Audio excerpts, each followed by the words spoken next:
Hello, my name's Jo. I'm a full-time violin teacher aiming to equip you to help your children practice violin at home and succeed. We're talking about reading music today. When your children first begin reading music, there's 4 main notes that they will start with. The open strings of the violin, the G string on the violin, the D string on the violin, the A string and the E string. So that's what those 4 notes look like on paper. There's a treble clef always at the beginning of music, which tells you the music's for the violin. And then you've got 5 lines going across, which is what the music's always written on. So those are the 4 notes to first memorise. And you can see that G is lower down. And if I were to hold my violin this way, G would be at the bottom, D's higher, A's higher, and then E's at the top. So they're kind of in order, and of the sound as well. G's low, then D, then A, and then E is a very high note, so it's at the top of the stave up here.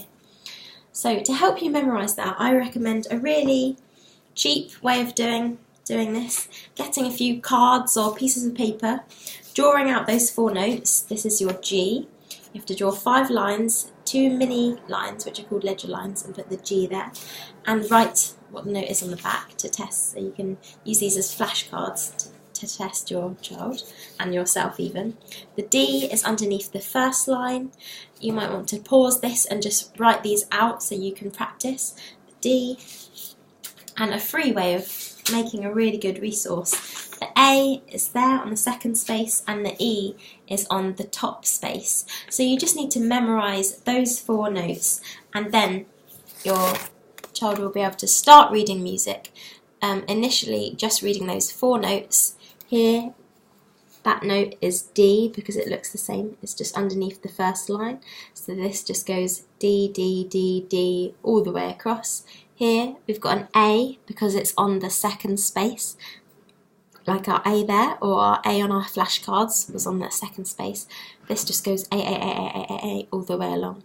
Here we've got A, E, note E up the top there, and that goes E all the way across, and then we've got G. And once your child's recognised those notes, or you've learnt those notes, then you can go on to harder music where it mixes it up. So for example, on this bottom one, we start with E's, then we go to A's, then 4 D's, then 4 G's. And it's always helpful to have a pencil at the ready when you're practicing to write some things on the music. You can write the notes on initially to help you. And that's how you start off reading your first 4 notes.